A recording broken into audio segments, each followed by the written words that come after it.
2023 में लैलतुल क़द्र यानी शब क़द्र कब है, कौन सी तारीख़ होगी, कौन सा दिन होगा। आज की इस वीडियो में मैं आपको लैलतुल क़द्र की तारीख़ और दिन बताने जा रहा हूँ, क्योंकि ये रात हज़ार महीनों से बेहतर है। अल्लाह ताला इरशाद फरमाता है लैलतुल क़द्रि खैरुम मिन अल्फ़ि शहर, कि शब क़द्र हज़ार महीनों से बेहतर है। यानी इस एक रात इबादत करना ये 83 साल की इबादत से बेहतर है, और इस एक रात में 1 घंटा इबादत करना ये 9 साल की इबादत से बेहतर है, और इस एक रात में 1 मिनट इबादत करना ये 55 दिन की इबादत से बेहतर है, और इस एक रात में 1 सेकंड इबादत करना, जस्ट 1 सेकंड इबादत करना ये 22 घंटों की इबादत से बेहतर है।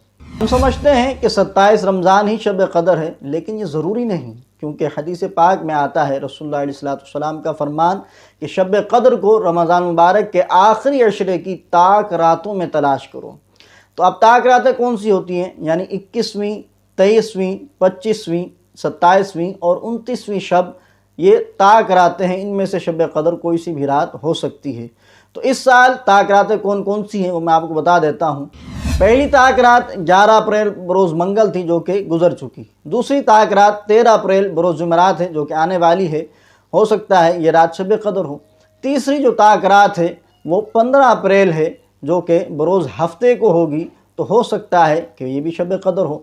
और चौथी जो ताक रात है वो 17 अप्रैल बरोज़ पीर सोमवार के दिन, यानी आने वाली जो रात होगी वो शब क़द्र हो सकती है। और पाँचवीं जो ताक रात है वो 19 अप्रैल बरोज़ बुध, यानी बुध के दिन गुजार के जो रात आएगी वो ताक रात है, तो वो भी शब क़द्र हो सकती है। तो 2023 में ये ताक रातें हैं, इनमें से कोई एक रात शब क़द्र हो सकती है। तो इन रातों को हरगिज़ गफलत में ना गुजारा जाए, बल्कि इबादत में गुजारा जाए, ज़िक्र में गुजारा जाए, तिलावत कुरान में गुजारा जाए, सलात तस्बीह में गुजारा जाए, कसरत से दुआओं में गुजारा जाए। ये रातें पाकिस्तान के हिसाब से हैं, और इंडिया वाले और दीगर ममालिक वाले अपने अपने मुल्क के हिसाब से ताक रातों का हिसाब लगा लें, क्योंकि पाकिस्तान में चाँद जो है वो इंडिया से 1 दिन पहले नज़र आ गया था। तो ये पाकिस्तान के मुताबिक जो ताक रातें बनती हैं मैंने आपके सामने बयान कर दी हैं, सामने रख दी हैं। तो कोशिश कीजिए इन ताक रातों में खूब इबादत कीजिए, दुआएं कीजिए, और अपनी दुआओं में इस बंदा नाचीज़ को भी ज़रूर याद रखिए। इस वीडियो को लाजमी शेयर कीजिए, क्योंकि ये अज़ीम रात है जो हज़ार महीनों से बेहतर है, और मुसलमानों तक ये पैगाम पहुँच जाए तो आपका भी सवाब जारिया में हिस्सा शामिल हो जाएगा। वीडियो अच्छी लगी हो तो लाइक और कमेंट ज़रूर कीजिएगा, क्योंकि शेयर तो वैसे ही आप कर रहे हैं। और अगर आप इस चैनल पर नए हैं तो चैनल को सब्सक्राइब और बेल आइकन को ज़रूर प्रेस कीजिएगा, ताकि हर आने वाली नई वीडियो आप तक बर वक्त पहुँचती रहे।